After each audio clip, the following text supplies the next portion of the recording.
everyone, welcome back to another explosive episode of Talking Tuong with your host, Tuong, of course, the show where we get to stream and connect with people live and far, friends, I should say, friends and family near and far, to talk about things very important to us, which is just usually movies, sometimes video games, pop culture in general.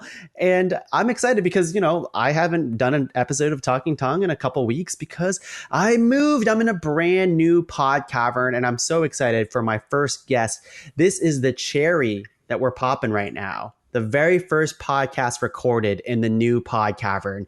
And who we have is a dear friend of mine who has moved so far away, several stone throws away.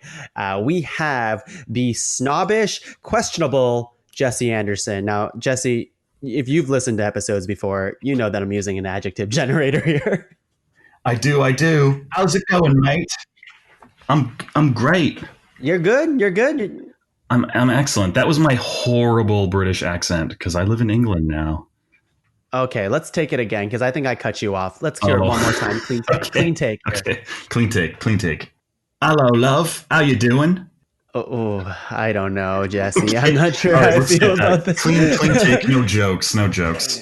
Yeah, you know what? Through the episode, if you can slip in any type of English accent without being offensive. Oh, was that offensive? Wow. Well, I'm not sure. Is it offensive? I'm not like if I go over to England. Actually, you know what? You've been there for quite some time now. If people go over to England and start adopting the English accent, do like English people get bothered by that? Well, so I don't do that because I am a decent, reasonable human being. However, I do it with the people I've built a rapport with, like my coworkers. Today, for example, I dropped that and everyone laughed. Like it's a cheap, easy way to get a laugh. Okay, it's a good way to build rapport with people. I see. Yeah, but I think it's also because they haven't heard me do that before, and or I don't do it often, I should say, and it's like, oh, me breaking character, right? Right. Okay. Yeah. I just assume that when people come up to me and do a Chinese accent, and I'm not even Chinese, but that's the immediate, and I'm just like, ooh, that's rough. So the Brits, they have a very, their sense of humor is quite dry, but also kind of potty mouth. And so I think they have thick skin. Oh, I see. But maybe they don't, and they just hide it really well. You'll find out. This is your homework, Jesse. Yeah. For those of you who don't know, Jesse has been a guest on Talking Tuong before. It was so long ago because he moved to England. Now he's become a completely different person. Maybe not. I'm not sure. But let's check in because some people have not heard the show since Jesse has been on. So Jesse, do you want to introduce yourself and just tell us how you're doing and how you've been? How's England and what you've been doing during quarantine over there? It seems like a different world. Wow. Well, it is definitely different. Lockdown was crazy. I'm sure. Well, that's the understatement of the century. I don't know what else there is to say that other people haven't said, right? Not going into work, just kind of waking up and you just hang out at home mostly, try to come up with things to do. My favorite is when people would, text me and be like, hey, how was your weekend? And I would be like, what? Weekend? Every day is the same. Saturday is the same as Wednesday. What are you talking about? But yeah, so when I first moved here, this was January. So far pre-COVID, no one really knew what that was. My first order of business, buy a bicycle, because I moved to a city called Brighton, which is very walkable, but right. You just kind of stretch out a little bit further. You can get to these small little quaint British towns on bike. Oh, so, cool. Yeah, I've had a bicycle of my own. So during quarantine, my daily exercise that you're allowed to go out, I would just bike places. Wait, daily exercise you're allowed? Is that okay. So when we shut down in England, they were so this was at the peak level of how strict everything was. You were only allowed to go outside for essential reasons. So, AKA going to the grocery store. Yeah. And you were allowed one exercise per day. I don't follow politics that much, but apparently this was a very controversial thing because people were arguing like you can stay inside for a few days. You don't need to be out running all the time. Oh, I see. Yeah. Right. So I didn't go out every single day, but it's like, the way I felt less guilty about going up for a bike ride was that we were allowed to do it once a day. Right. Okay. And I haven't thought about this since lockdown. This is good. You're like pulling stuff out of me, man. It's great. That's what we do in Talking Tongue. We just strip you apart so we can rebuild you into a better person. Getting down to the real truth. Yeah. I remember like, okay, I've been home for whatever, 4 or 5 days. I got to go out and get some food. And I walk to the grocery store and the city is seemingly nothing has changed. Everyone is just walking around doing stuff. And it made me angry because people didn't seem to be taking it seriously at first glance. Like it just, hey, you're not exercising. You're not going grocery shopping. This is before anyone was wearing masks. Right. Yeah, it was really messed up here. I think there's this kind of pride to the culture. I don't know if I should be speaking about the country or maybe it's just the city I live in. Right.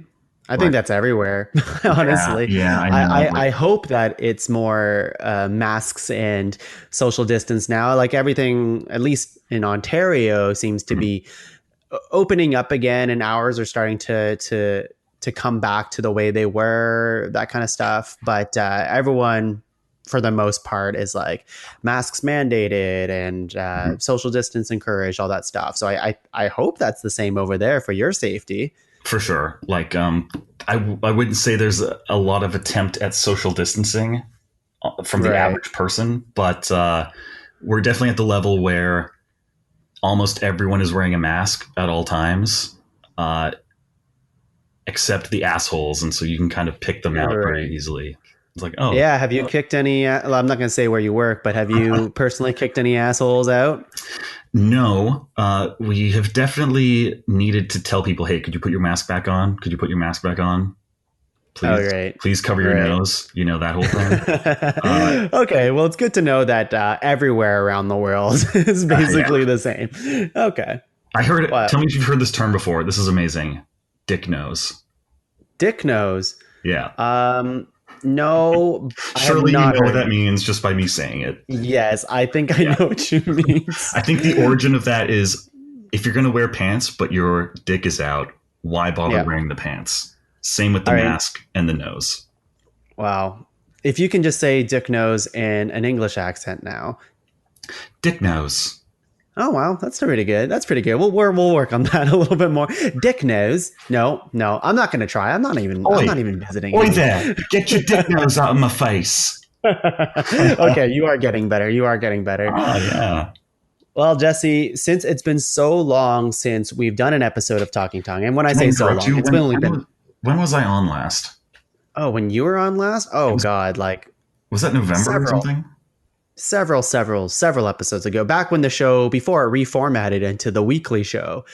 Wow. Before I'm just like, you know what? I'm really busy. Let's make one of my monthly shows into a weekly show. Before I did that, great choice. But the show has changed so much, but at the same time, it's the same. So let's just go through it, Jesse. Let's go through the news of the weeks because we missed a couple episodes. We have quite a few things, and I'll mention them. They're just news headlines that I pulled from IGN. And if they speak to you, we'll keep talking about it. And if they don't, then let's just leave it in the dust because there's so much news to cover.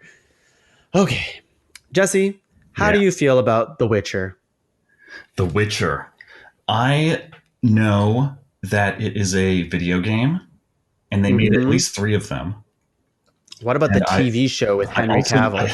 I also know that it's a Netflix show with Henry Cavill. I have not played or seen any of these things.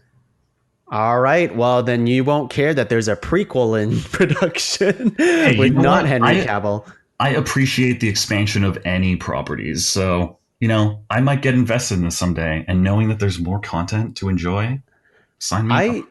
I'd be curious to see, like, down the road what your opinions on The Witcher are, because I feel truly that it could go either way. I'm actually leaning that you probably wouldn't like it. Oh, really? But You mean the show? yeah, the show. Okay. But that said, Henry Cavill is he's a pretty good looking guy. And he does a really good job. So He's a cool there's that. dude. He's a cool He's dude. a cool dude. I watched love a that he's video just of him.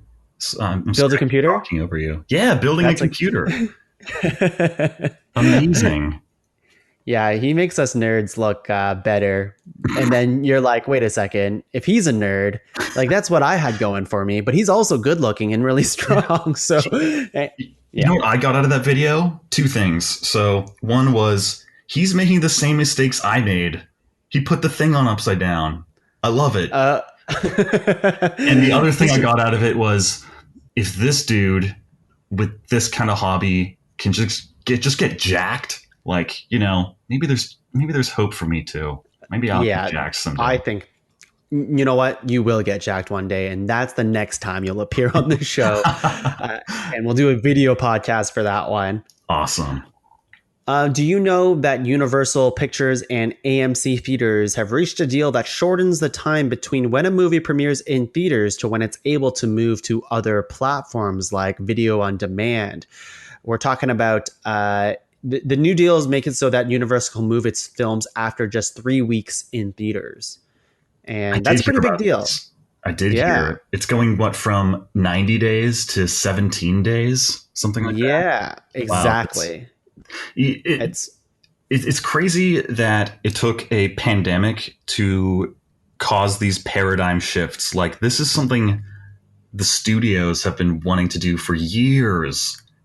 And now finally it's kind of seemingly happening, but it's not blowing up because we're all so concerned about other stuff. Yeah. And also, like, we just don't know yet, right? Like, they're still testing the waters with all of this, right? Like movie theaters, and I'll skip ahead to a more recent article that I read, was that AMC is trying to charge 15 cents for their like premiere opening day. And then they'll charge like $5 for any old movies they're playing, and then like regular price for new movies. And I'm like, wait a second, like movie theaters are so weird. Jesse, you and I love movies, like, and we like to go in the movie. I love it. I love it too. But about the pandemic for me, I haven't gone this long ever not going to the theater, and I miss it. Yeah, but do you want to go now? Is the question. Like, well, 15-cent tickets is like encouraging people to come to the theater. That's too many people. That is a disaster PR move. I don't know what they're thinking. Because you're just going to attract flocks of people, and you know that that's a bad idea. You know you're not supposed to do that. They're so stupid. I've been thinking this whole COVID time, like I've been imagining in my head, okay, when theaters open up, am I going to go back? Am I going to subject myself to that? And I have a confession to make. What's the confession? I bought my Tenet ticket today. Oh no! So that Tenet, I had that as an article here. So it's being released in Canada August 27th. Ooh, it's being released in England August 26th. Oh shit! So I get to see it a day before you guys. You'll have to let us know how that experience is. I personally would hate to watch a movie with a mask on, but if I were to go, I would definitely do it, because why? Do you wear glasses? I don't think you do. No, I don't wear glasses. No. So why would the mask interfere with the movie experience? No, it's just it's an uncomfortable. I mean, like, I will wear a mask to wear a mask, and I respect that. But like, you know, like there's no perfect mask breathing system, and it's not even that. It's like also like for me. This is why I don't wear glasses very often at all. I own glasses, but like I get my ears don't do well with stuff sitting on it for very long. Okay. And so it's just a thing that I fidget with the entire time. And also, like, a weird thing is I just have weak ears. So like whenever I wear my glasses for, like, no joke, like if I wear my glasses for like 2 hours straight, I'm like, I gotta take these off. My ears hurt. They're in pain. I've definitely Yeah. had that ear pain from some of the tighter masks, but we got some new ones at work. I should say I have to wear this all day long, 8 hours Yeah. nonstop. So I've gotten used to wearing the mask, and Yeah.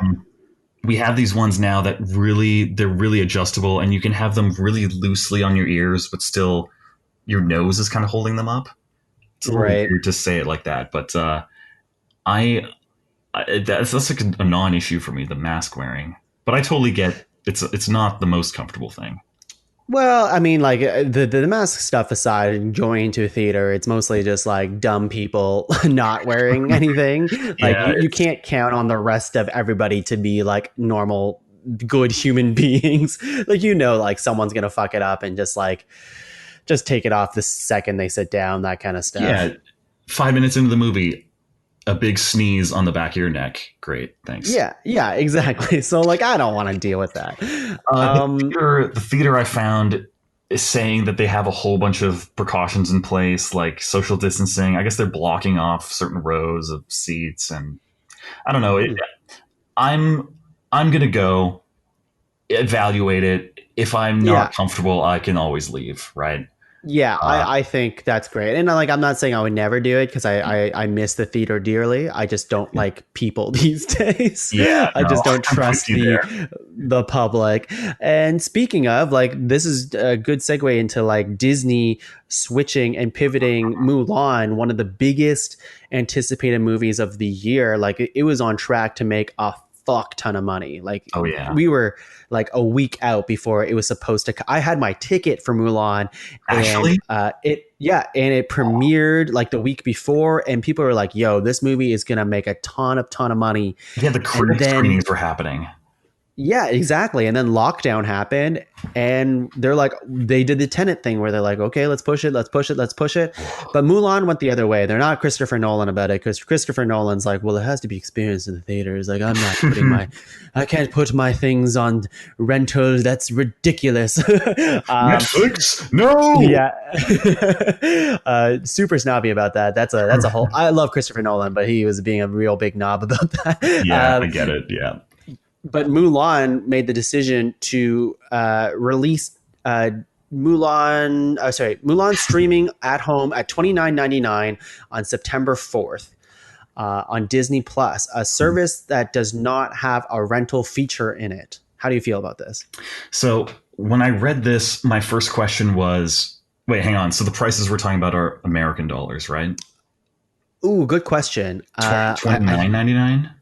$29.99 is the price that I read, but actually, that's a good question. I don't know if that's Canadian or if it's both. That would make I little sense if it was both. Yeah, from what I've read, I've heard that number two, and it's probably American because that's the world we live in. American news sites. Right. Anyway, my point is the first thing that stood out to me was why can't anybody just do this? Why do you also have to have a Disney Plus subscription? It Right. just Yeah. seems weird that Disney would assume you have that already, which seems like a weird gatekeeping move. Like, oh, you got to sign up for our streaming service, and then you can pay us more for a movie. Is that surprising coming from Disney? No, I mean they're the kings of nickel and diming their customers. Yeah, like And so, I'm a Disney. Well, we have a whole podcast dedicated to Disney stuff, but like I recognize that it's just another way to funnel people into their ecosystem that they created, yeah, right? it's just a bit transparent and very. It seems like gouging. I mean, also that's a lot of money for. Granted, it's not a one-time viewing. You get it added to your subscription permanently. Yeah.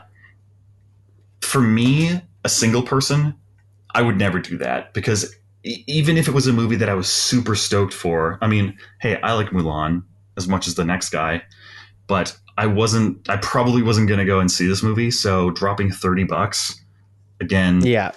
I'm not the audience to do that. But like a couple or a family of four going out to the theater, I totally get the value proposition here. So I think it's really cool that we're living through this. I mean, to repeat a phrase I just said a few minutes ago, the paradigm shift. It's Yeah. it's fun to simply be an observer.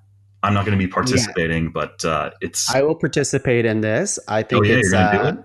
oh yeah, for sure. I've been very excited for this movie. I love and I agree with all your points here. I mean, like you're right. Like I live with Laura, and we made it like if we were going to see this movie, it would have been an AVX or IMAX, right? So we're looking at like $15, $17 tickets anyways. Then you got to deal with, I mean, like, of course, the pros of a movie theater, bigger screen, better sound, that kind of stuff, right? And Yeah. like comfortable seats, whatever. Pros at home, you get deposit. You don't have to Mhm. like deal with idiots because that's always my problem with the movie theater. And that's an increasing problem with the movie theater No masks pre-COVID. at home either, man. Yeah. And I love the idea of just taking part in this grand experiment in movies. Yeah. And I want to know how this shifts. Because, like, if you think about it, like, a lot of people are like, okay, well, okay, you own it afterwards, but isn't it come to Disney Plus later? Probably. Like, probably it's their property. So you can definitely wait like a year or whatever it is before it actually shows up on Disney Plus proper. But we're thinking like this is the premiere of a movie being released on VOD. Like that is like $29.99 for a premiere movie Mhm. that you get to just sit at home and watch with your loved ones, whatever. You like for the people who are really keen about it, you can set up like a setup in your backyard and like do a socially distanced projector on like whatever, and charge people, I guess, to come to your backyard. Like you could see it with more than two people, but for one person, yeah, I don't see the value in that. But Mhm. Disney has always been like trying to cater to families, right? So. I don't want to disparage any single person like myself who would go for this because I'm also coming from the perspective of I don't have a TV anymore. When I moved from Canada, I sold all my stuff. Like I literally would only be able to watch this on my laptop. And No, like that's terrible. yeah, I mean You don't have a TV? that's been my main movie watching screen since I got here. It's definitely not Really? ideal, and I miss my speakers and my TV and like a decent screen, right? Like that sounds awesome to watch what you said, a first run movie at home, be part of that experience with everyone. Like if I still had a TV and speakers, something good, uh, and Tenet was coming out, a movie I was genuinely a little pumped for, totally would have Yep. dropped $30. Totally. Easily. That's how I feel about Tenet too. Yeah. I don't think I'll go see it in the theaters, but if it was like it really inspires me to want to like max out my speaker systems and stuff like that, Yeah, my home baby. theater, right? Yeah, that's what I'm Dolby going for. Atmos at LED lights. home. Yeah, exactly. I'm excited for the just the new wave of stuff happening with movies. So I'm definitely here to just be part of it and see, and we'll see what happens. Like Disney says, this is a one and done type of experimental feature, but to be honest with you, I can't see it being a one and done. Like it will do gangbusters for them doing it this Yeah. way, and I and they're going to build a rent feature in Disney Plus and they're going to use it for one movie. BS. Oh, for sure, like, man. I like think no way. like this is almost like DLC for streaming service, right? You're kind of pre-buying bonus content. Yeah. There's no way this. I mean, like you said, it's going to make a ton of money, and I guarantee you, in a few years, like Netflix is going to have this feature, like our new Scorsese movie's dropping, but if you want to see it a week in advance, pay an extra $5. Yeah, Something like exactly. that. That's well, probably more than $5, but yeah, Yeah. I hear you. Okay, let's go into talking about how do you feel about the king of pop, Michael Jackson himself, pitched himself to the filmmakers of X-Men in the early 2000s to be Charles Xavier. Oh my god, I didn't know this. What? Yeah. What? Yeah, so Professor X. famously, Professor X, the famous role for Patrick Stewart, Mhm. who plays that role geniusly. That's an How would you iconic feel if? performance. Yeah, what would you feel if Michael Jackson was in that role? Can you imagine like a young up and coming Hugh Jackman looking down at Michael Jackson in a wheelchair. Like it just doesn't gel. I hate it. I hate it. Also, Michael Truly Jackson, terrible. has he ever acted in a movie before? No, but I'm sure he thought that Thriller was Yeah. enough. God, that's crazy talk. Yeah, yeah. Tom Hanks to play Mhm. Geppetto in oh my god, Geppetto, Pinocchio, right? Pinocchio. Yeah. Yeah. Oh my god, we just did an episode of that. I should have known that. As the with the Forrest Gump director. Oh, How do you Robert feel about this? Zemeckis? Yeah. Wow. Okay. I really like Robert Zemeckis. I haven't seen any of his like probably last four films.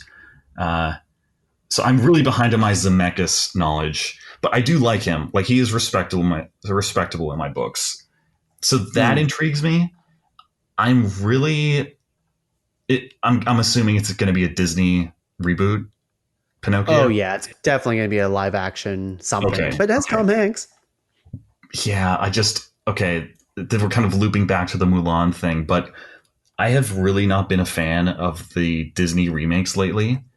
Oh Uh, yeah. yeah, like Lion King was so plain to me, and Mm. Beauty and the Beast, like these movies, I was watching it, I'm like, yeah, I mean, this isn't bad, but it just reminds me of the better original that I'd rather be Yeah. watching right now. And I would say I, one of the better ones was Aladdin, but I would say like there's a similar argument to be made of that too. I just found it a little less, a little bit better than the other ones, I think. Pinocchio doesn't have as strong a place in my heart, and so maybe it won't really upset me that much, but I can't get behind these. I just don't get the point of this other than obvious money Yeah. reasons. I Uh, mean, there's been remakes of everything for yeah, forever. I think I've made this argument before, but the things that you love will still be there. absolutely. They can't be touched. So giving a live action treatment to stuff is not necessarily the end of the world. And obviously it makes them a ton of money and people are going to go see it anyways. Well, That's why Mulan is way more interesting, right? Because it just looks different. for sure, for sure. Yeah. To answer your question, what do I think of Tom Hanks as Geppetto? Wow, Pachetto, whatever. Pachetto. He's playing a type of cheese. Uh, Yeah. what do I think? My answer is the shrug emoji. Oh no, Yeah. you're a Tom Hanks whatever No, man. I like Tom Hanks, and like I said, I like Robert Zemeckis. But this movie can come out, and I'll just be there on the sides, being like, "Okay, I guess that movie is out now. Cool." Yeah, I'm not. They'll have to do something nuts with like with Pinocchio. Really, like give Pinocchio a sword, make Give him a sword. make Yeah, his that would be real nuts. make his dick grow instead of his nose. Or how about this? No. Okay, what if they go dark and it's like, okay, Pinocchio, when he lies, he turns evil and he starts Oh, okay. Yes, yes. right? And then make it a horror movie. Yeah, yeah. Kids love that stuff. Yeah, I don't think that would sell very well, but it'd be be more interesting for. He goes rabid, and Geppetto, he has to fate. He's like, no father should have to kill his own child, but he has to because he knows Pinocchio's weakness. He knows that he's made out of wood deep down, and only he can stop it. But the crux of the film is it's his own child. How do you do that? How do you How do you save the kill it? world but kill your kid? Oh, Wow, you're selling me on this. You got something here. You should pitch okay. this to Disney. I gotta call Disney right now. You have their number. Yeah. Jesse, Mhm. how do you feel about Candyman, the movie that's coming out soon? Do I you know don't anything about it? I don't know what this is. Candyman. Candyman. When you say Candyman, I think of Willy Wonka, the song. Yes. Well, okay. So we're talking about, I think it's a Jordan Peele produced movie, Candyman, with Nia DaCosta, who is a female director. And she is going to be directing Captain Marvel too. So it's a person of color Okay. with a pretty big movie coming out real soon I think in time for Halloween. And it looks really good. and they'll be doing one of the biggest franchises yet, or in the MCU. So that's pretty big for women and people of color. Is Candyman a movie that exists or a movie that's coming?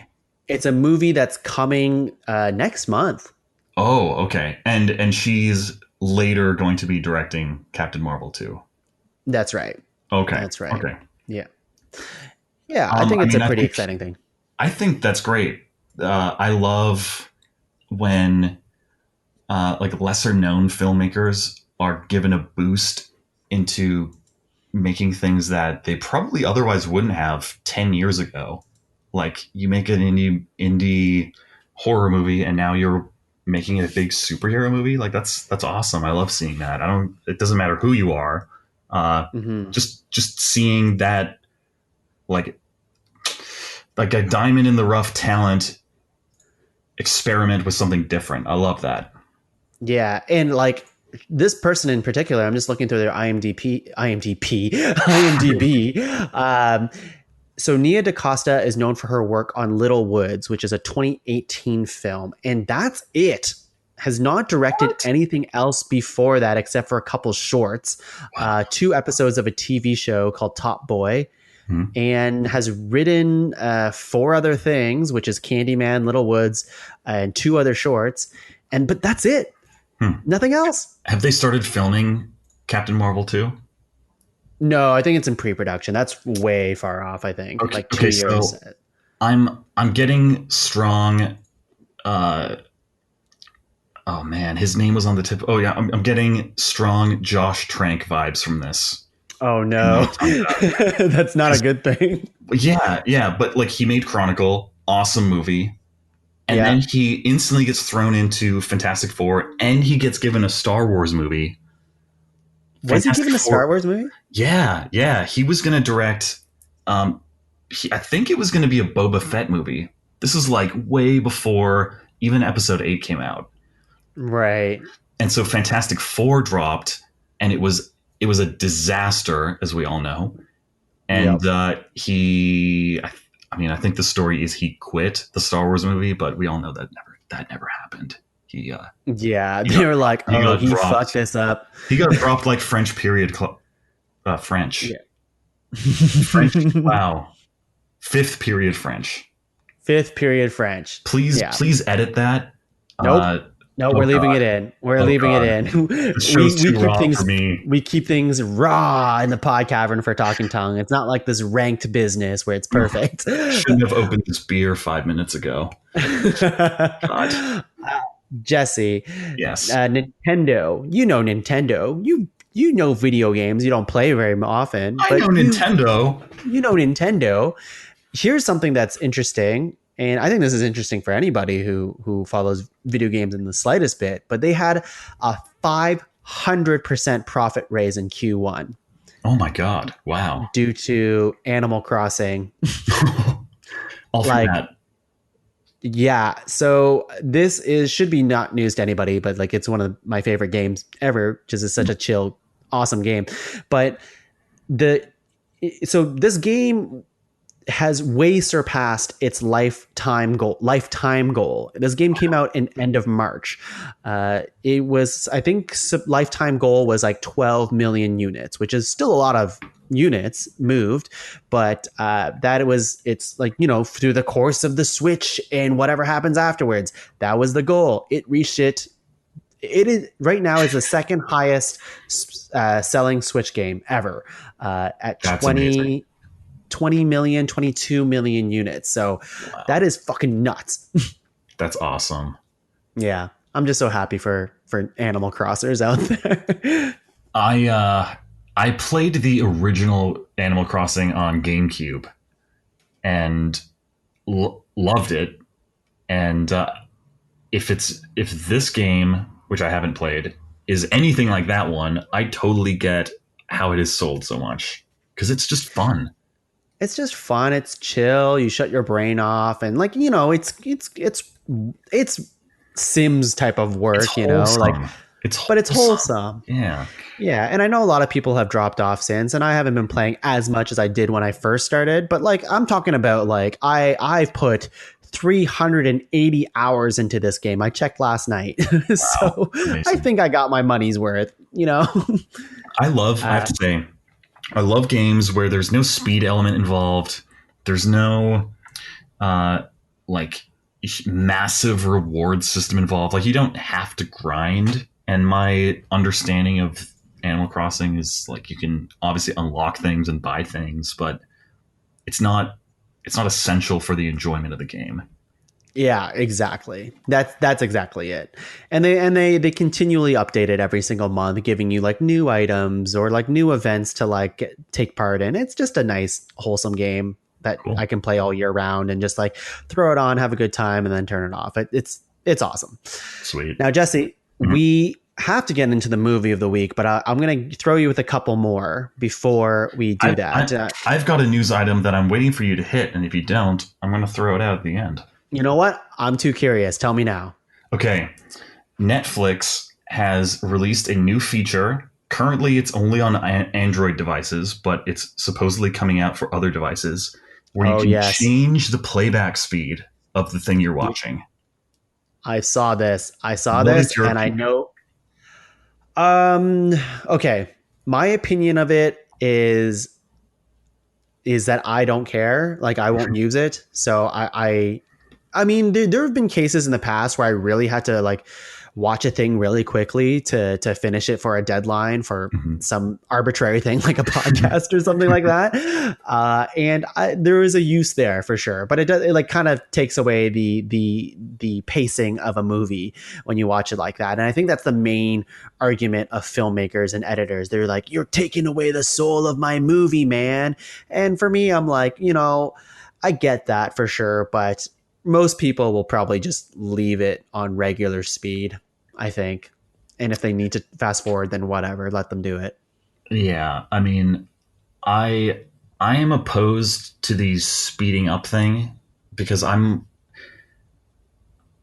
know that an editor and a creator slaves over every frame and every second to make sure things hit at the right time, and they're manipulating you as the audience to elicit these emotions, and that completely gets destroyed when you change the speed of things. But I heard an interesting take on this, and that was the option to slow down movies, and I don't know why anyone would want that. And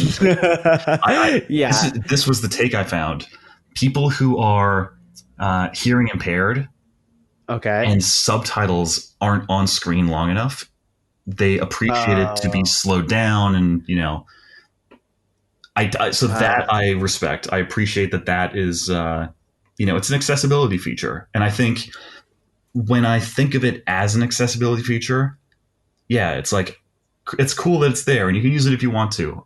I'm not going to use it that way, and no one's going to get upset at me for not using it. So maybe I shouldn't get upset if someone else is going to use it. What about let's watch The Irishman, but slow down. Oh, how do you feel? So instead of 9 hours, it's going to be 90 hours. Yeah. Okay, I think I have just a couple more because I really want to get into the movie. I know we've already talked everyone's ears off, but there's so much news to cover, people. Don't you understand? Jesse and I are the only two people qualified to read these headlines. By far. Oh, yeah. Okay, let's see here. I have one where it says, do you know what Attack of the Show is? Do you remember that show? Oh, my God. I know the name. Attack of the Show? Attack of the Show. It had Olivia Munn on it. Video game thing? It was okay. So it covered viral videos, new gadgets, comics, and movies. It's like a G4 show. Do you remember this? No, I don't think I ever was exposed to that. Well, we'll just mention it so people don't think that we skipped it, but it's coming back, baby. And I'm not sure if I'm that excited about it, but well, it's coming back. It's coming back. That's all you got to know. Cool. Do you know that Agents of S.H.I.E.L.D., that show that should have been canceled years and years ago, but somehow stayed alive and actually became pretty good? They finally had their last episode of that show. Yikes. How many seasons has it been going for? I think like 7 or 8 or I mean, someone's screaming at me at home being like, Tong, you mentioned it wrong, but I think that's what it was. Here, you know what? I'm just going to look it up so someone doesn't attack. Season 7. Wow. So That's good for an them. impressive run. Yeah, So good for it's them. over. Season 7. It's over. It ended on its own terms. I think that's what any creator would ever want, right? Is Agent Coulson still around? You know what? I haven't watched the last 2 seasons, so I don't know. But honestly, it's pretty good. It has a really shitty first 12 episodes, but after that, it's like it's an up and up. Wow. So Wow. yeah. Cool. All right. I think we're gonna end with this news article, not because it actually, you know what? Fuck that news article because it's Jared Leto. All right, then I'm gonna throw in a curveball news item. Oh, okay. It's more of a go ahead. news question. Okay. Yeah. Give us the rundown on the new PodCavern. How exciting that you bought a place. You got a house now, man. I got a house now. I want to hear We've all been about working. this. Yeah, I mean, it's pretty cool. Now we have more than just one room, or I guess we had more than one room. We had it was like one floor for sure, but now we have multiple floors. We have 3 floors, in fact, a basement, a middle floor, an upstairs, and several rooms in front. I have the whole basement to myself, which is pretty great. So this truly feels like a pod cavern now. Yeah, it's been awesome. It's just one of those house owning things that we're just trying to learn, having to buy things that we never owned before. Now that we have to do like outside gardening work and like random things like needing like an actual mop. Like we used to use like a Swiffer wet jet, but those things like you can use that for like one, maybe half a room for you know what I mean? With the little pad it has. And then it's like, oh, well, this is not effective anymore. Roomba's not going to cut it. No, oh man, I still want a Roomba though. That'd be awesome. But yeah, like I'm hoping, Laura, if you're listening, which she's not, she doesn't listen to these shows, but we will get a dog. That is the plan. Nice. We just don't know when, because we're waiting for the perfect one to come around, and we got a couple more DIY projects to work on. But there's also like it's way expensive. Yeah, I bet. Yeah. When you moved, did you move to a new city, or are you still relatively close to where you were before? We lived in the KW area, lived in Waterloo, now live in Kitchener. So like really moved 10 minutes away from where I was, but technically in a different city, even though it's kind of the same area kind of thing. Okay. Yeah. Man, if I still lived there where I was, we'd probably be closer to each other. That would be awesome. Well, maybe when you return. Exactly. When you return. I'm trying to fish here. I'm hoping you do at some point. I know you have stuff you want to do. You know how some houses get mice or cockroaches? Yep. You might get a Jessie. You might wake up one day and hear something scurrying around downstairs, and you'll see me kind of scoot. I would love it. And I would not call pest control.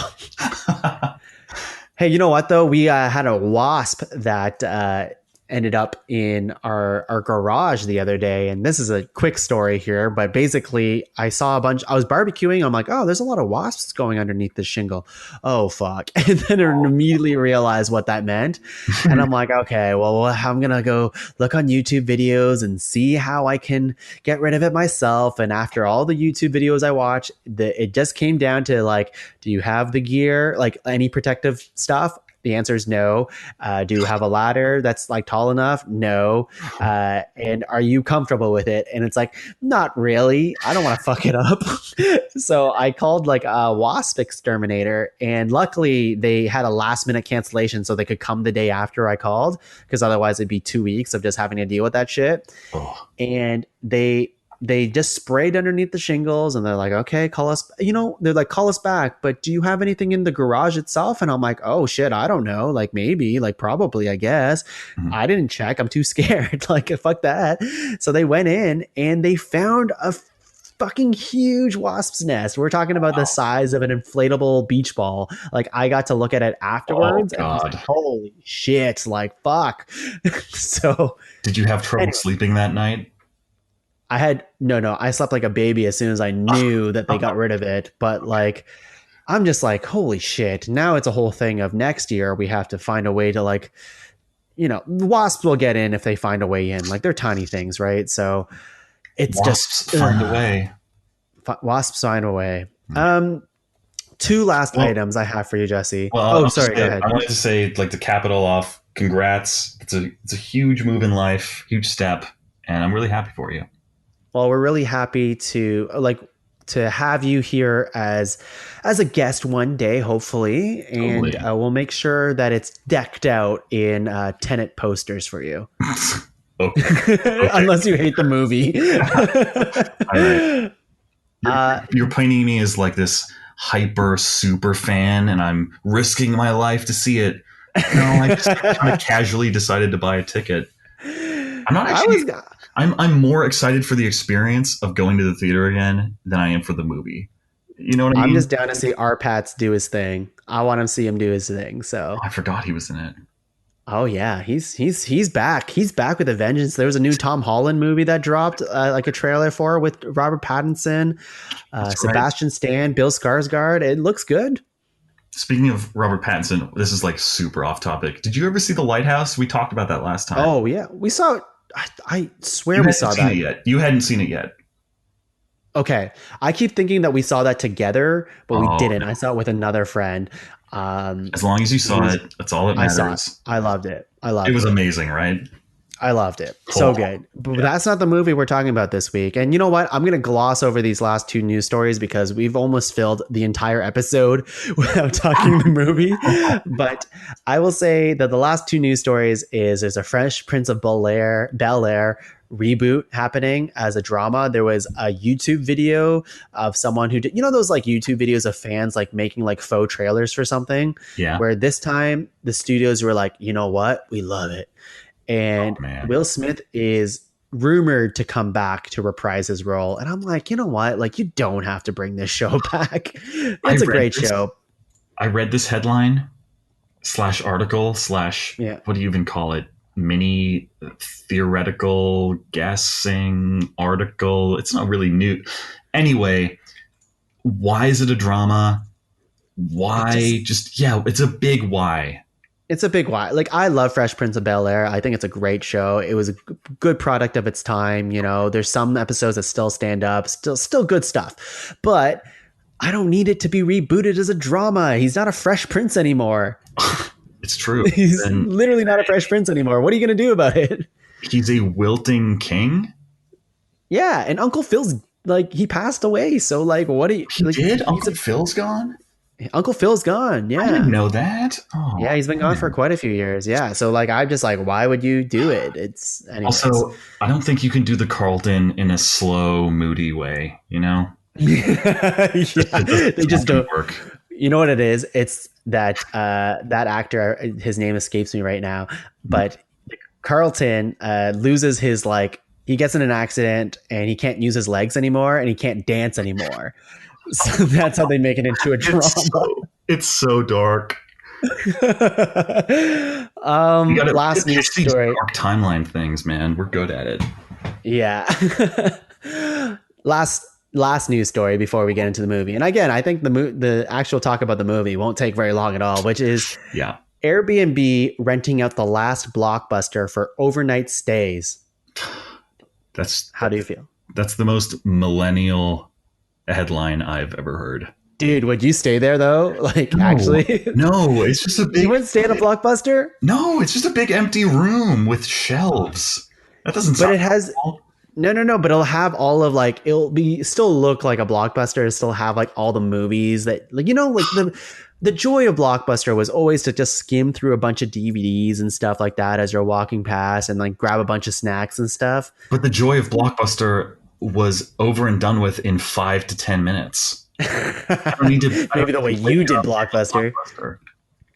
All right. Well, I thought you would like this, but apparently you hate Blockbuster. I love the kitschiness of it, but I would never do that. All this needs to be, they're overthinking it, okay? They just need to open up a Blockbuster, deck it out like it used to look like, and you can just show up, I don't know, pay $5, you get to walk around for a bit. No one's gonna do that. They got to do something crazy. And make it free and just have an Airbnb sign, and there's our marketing forward, right? Oh, Jesse. Oh well. Next I'll throw you with another pitch next time. Let's see. We'll do what's another closed down franchise that I can pitch as an Airbnb? Close down franchises. I'll think about it. We'll think about I'll it. think about it.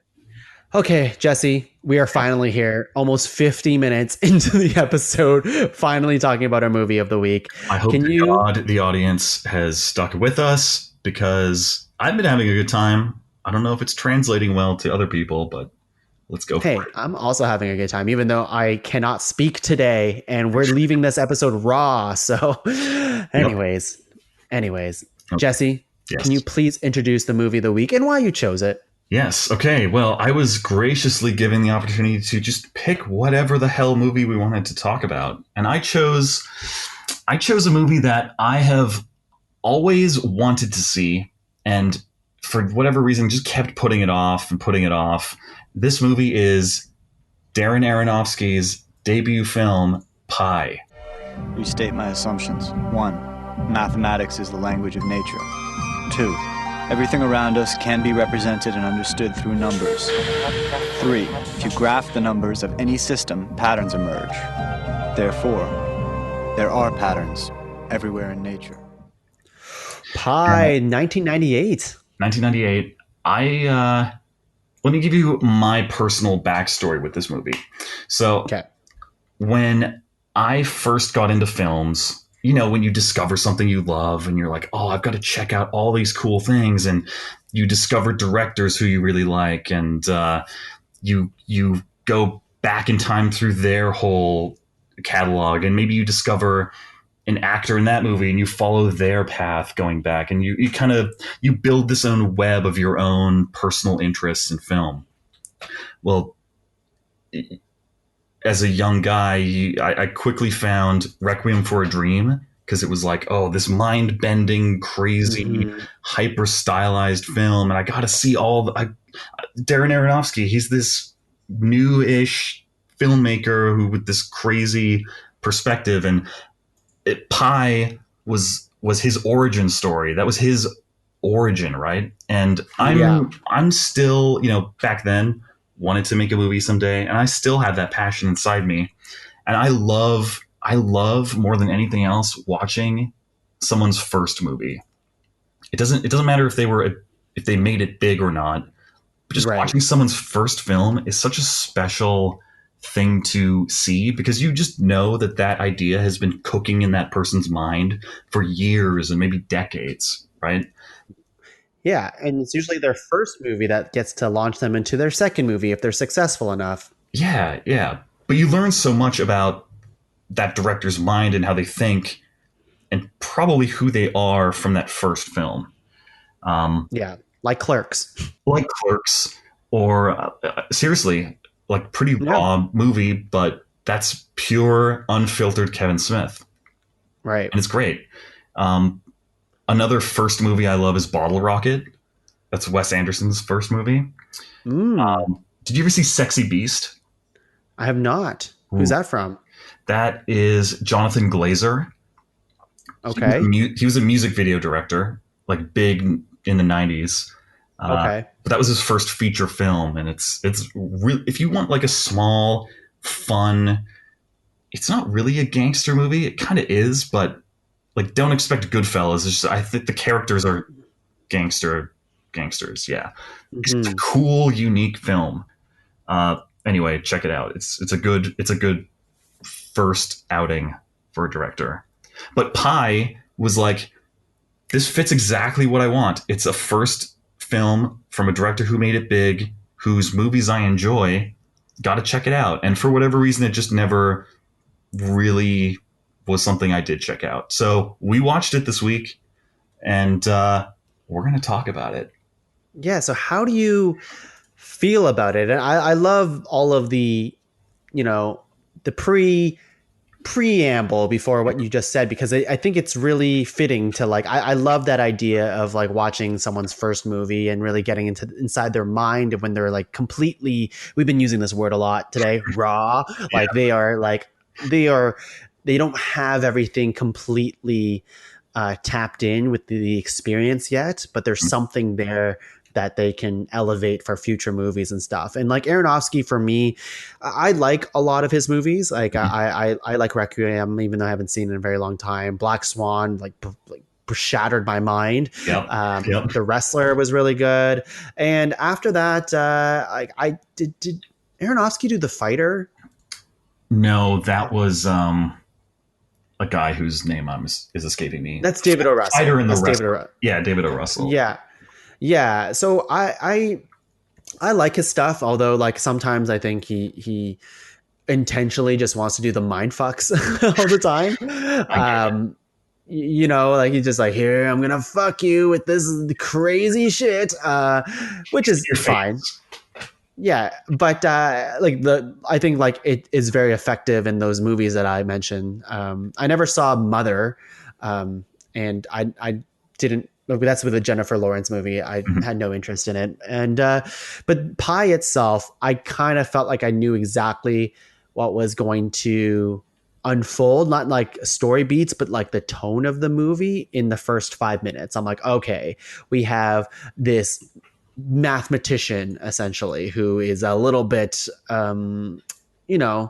he's special to say the least. Like he but also at the same time he has a lot of what is real, what is not, takes a lot of pills, lots of psychological like delusions, paranoia, that kind of thing. And like the whole movie, for those of you who haven't seen it, and we will spoil it for those of you who care to see this movie, spoilers, but he is 22-year-old movie. Exactly. He's trying to find the answer, I guess, is to a religious.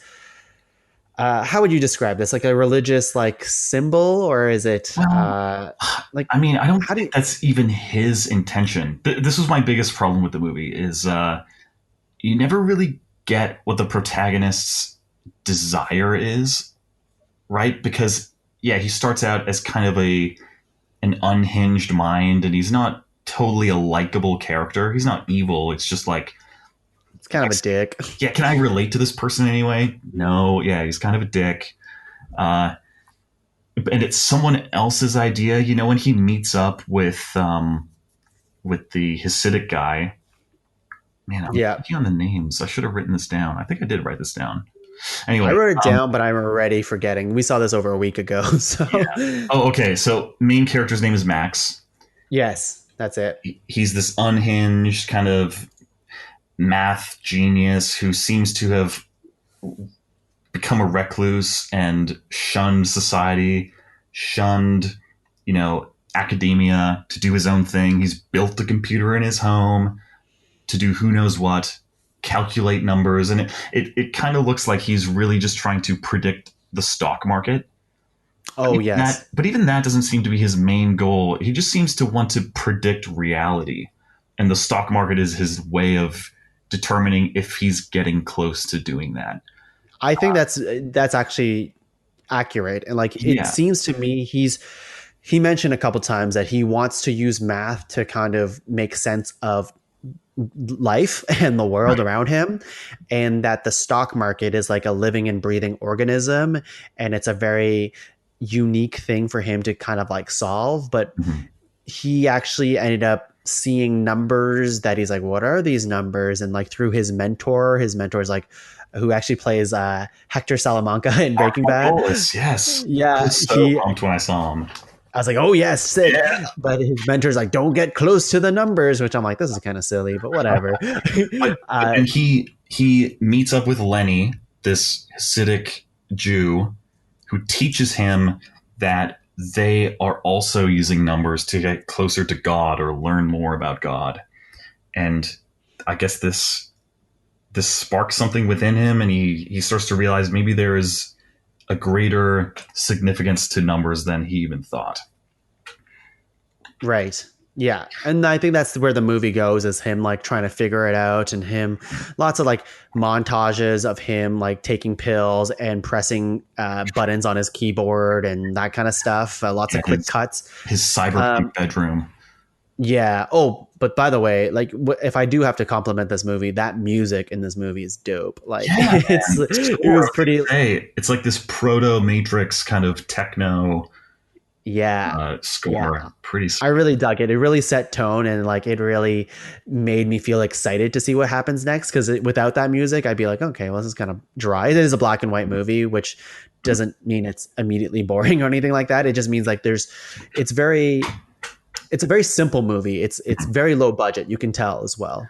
It is okay. So on the topic of budget, this is something I really respected about this movie. It seemed to understand its limitations and it leans into it. You know, instead of trying to be bigger than what it's capable of doing and most likely failing, Mm-hmm. you know, a modern example of that is like a movie that doesn't have a huge budget, but they still go for the big CGI shots. And you're like, oh, Yeah. that's No, a thank big you. fail, right? This movie, it's like it knows that, okay, we're shooting on black and white because probably that's the only stock they could afford. And we have basically two settings. We've got this bedroom set and then my neighbor's room and the rest of the city, right? Yeah. Outside. And instead of like trying to make a big movie out of this, they just lean into it and, okay, you know what? Black and white, let's go black and white. High contrast. We're going to really get close up with these characters. Not a lot of speaking parts. I respected that. It made it feel more confident than something Yes. that. I could. Yeah, I also respect that too. Like, there's a lot of scenes of just him just saying a bunch of numbers out loud and writing stuff down, but it's done in like a stylized way that it's like, okay, like he's trying to figure something out. I kind of get this. I kind of get this. Like I definitely hear you on it being like, I have no problem with the way it's shot. In fact, I would say the way it's shot and like composed, like the composition of all the shots and how it's edited is like really snappy and to the point. And the movie is like an hour and 25 minutes. So it does what it needs to do in that time. And if it was longer, I think I would have like felt like it dragged on too long, but it was at an appropriate length for what it's doing. It's what I like to call a snack of a movie. It's a snack. It's nice and quick, and it doesn't try to be anything else, you know?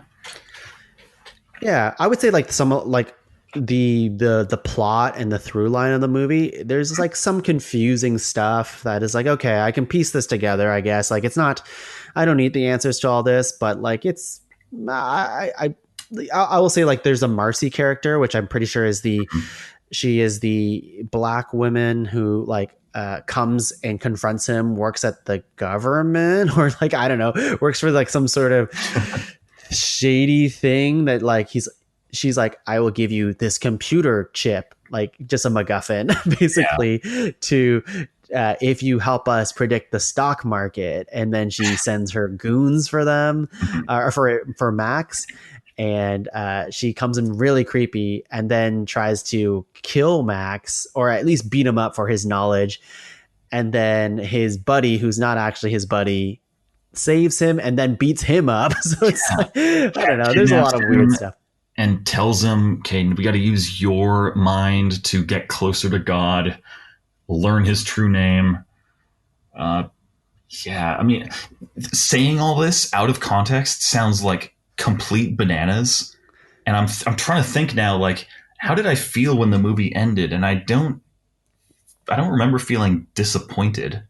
It was more just, I think this is one of those movies where they're going more for tone and they're more trying to elicit a reaction from you than telling a story and making you feel something about what you're watching, right? I don't know if I completely recommend this movie for anyone. You know, there's a level of, and I'm going to sound like a complete snob, but like for people who love movies, like if you want to see like a film, I guess, like someone trying to do like something creative and, you know, doing something different than your regular whatever movie, right?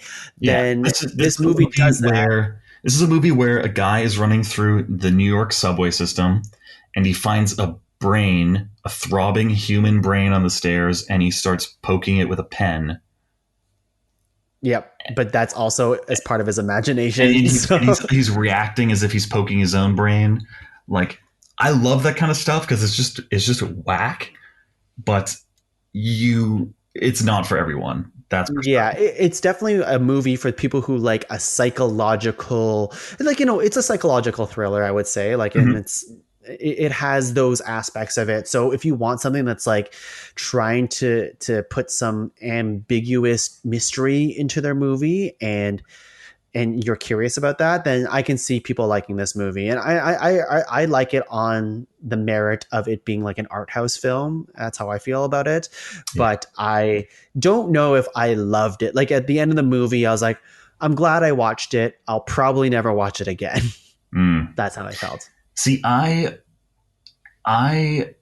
kind of agree with you on that one. There's nothing really drawing me back to it again. And so I watched it twice for this show. Wow. Yeah, so I watched it one day, and I think I rewatched it the second day, giving it less attention. Like I was cooking at the same time, that kind of thing. Oh, I see. Wow. But I needed some time to process what had happened, and then give it another chance to see if I, now that I knew how it was going to end, if maybe things would reveal themselves differently on a second viewing.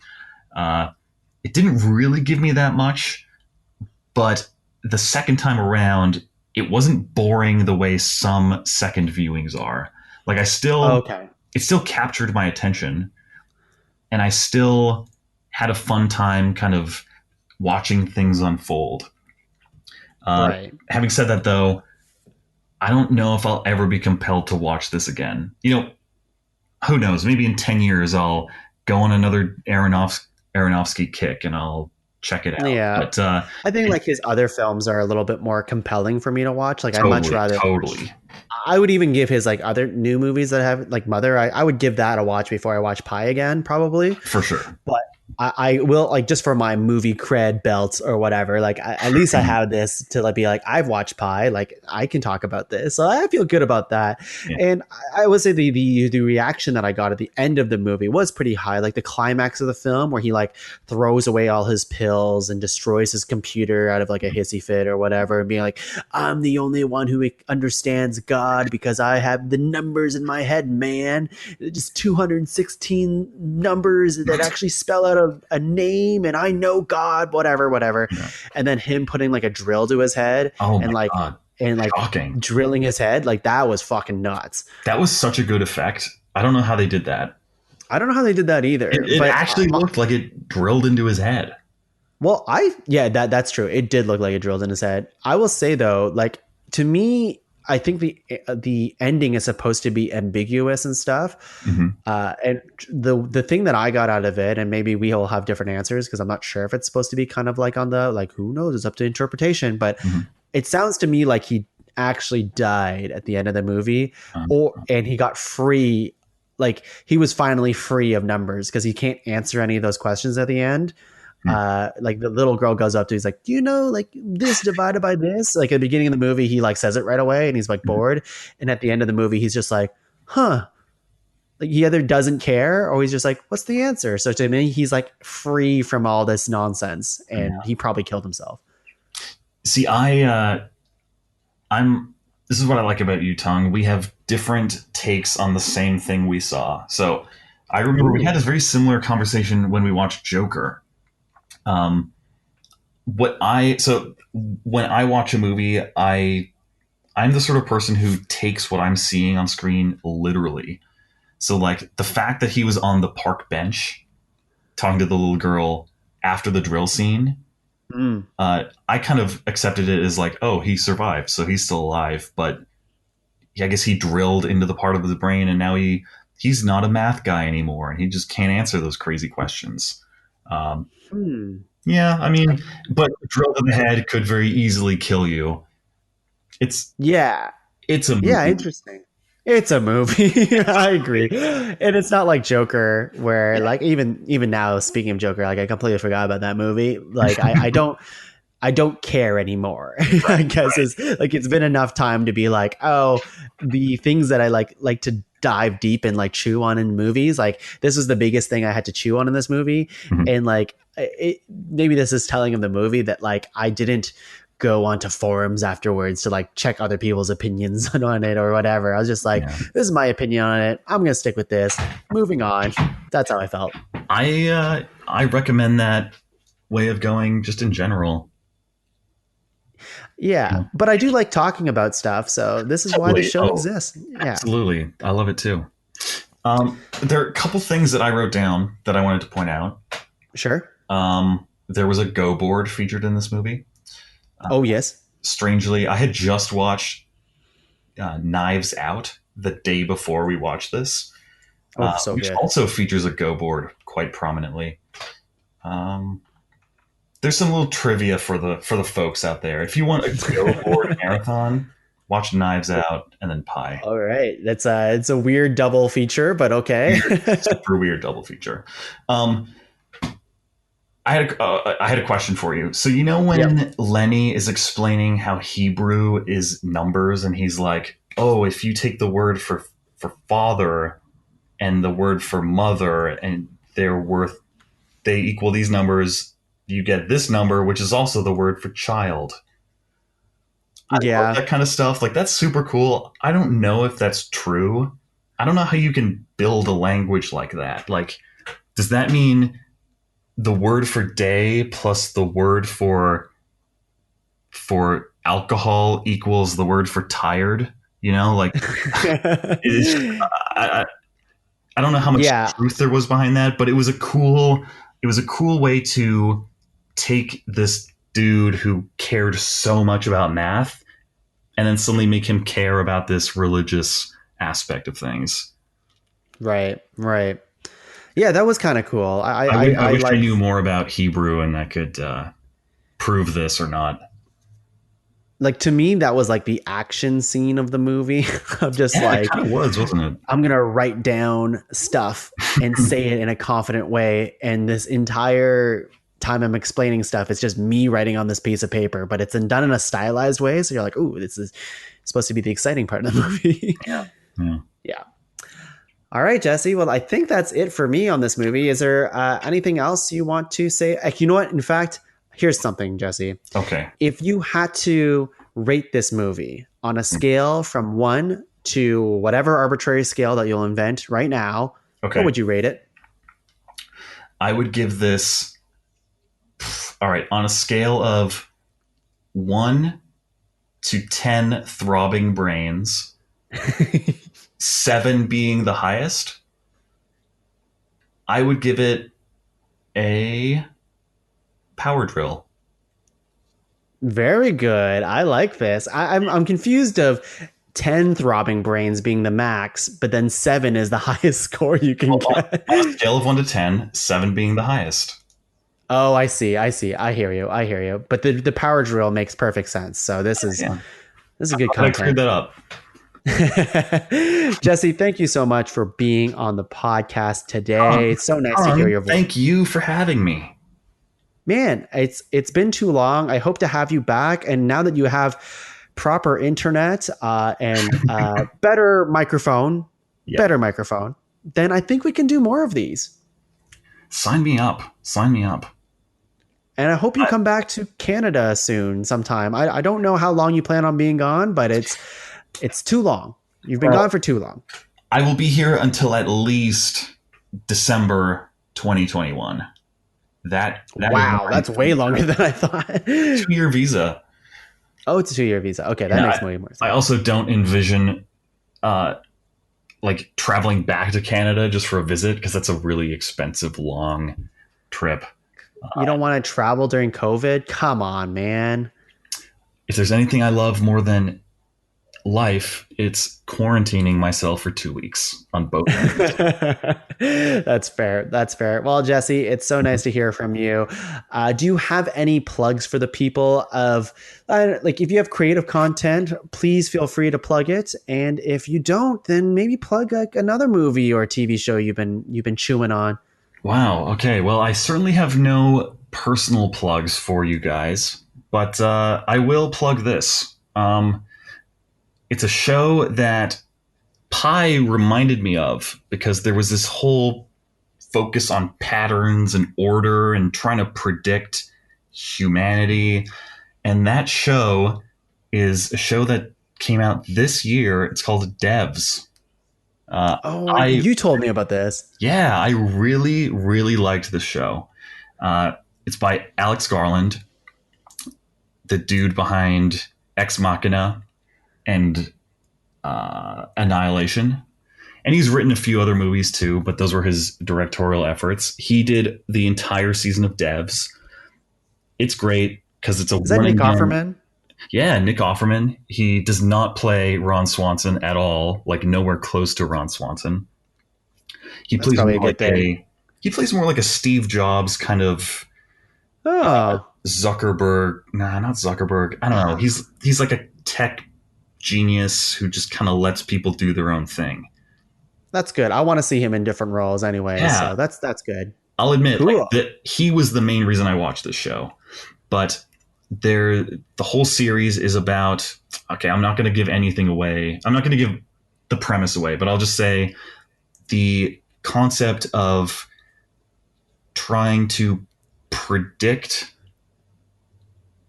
humanity and the world and then use that to kind of unlock stuff in the world.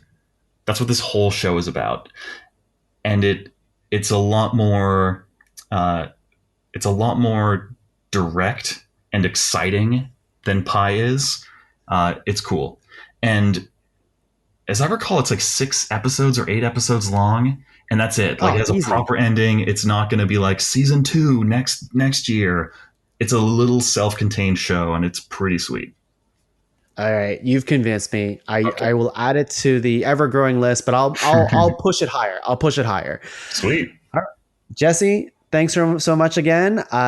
For me, you can find the rest of the shows in the PodCavern at www.podcavern.com. We are back. We are ready to do more episodes of Talking Tongue on a weekly basis for the time being. Like I said, I would do this for quarantine, but quarantine's lasting way longer than I anticipated. So we will do our best to keep on schedule here, but find the rest of the shows in the PodCavern because it's a pretty cool place. And like Jesse said, we're in a brand new, exciting PodCavern these days. So don't drop by my house, but do drop into the PodCavern and come hang out with us sometime. Now, Jesse, I forgot to tell you this earlier, but all of our guests have a famous catchphrase before they leave the show. And it's usually a catchphrase that you make up on the spot. So here's Jesse's. Do you like cream? And that's the show, everyone. Bye. Take care. See you later. Bye-bye.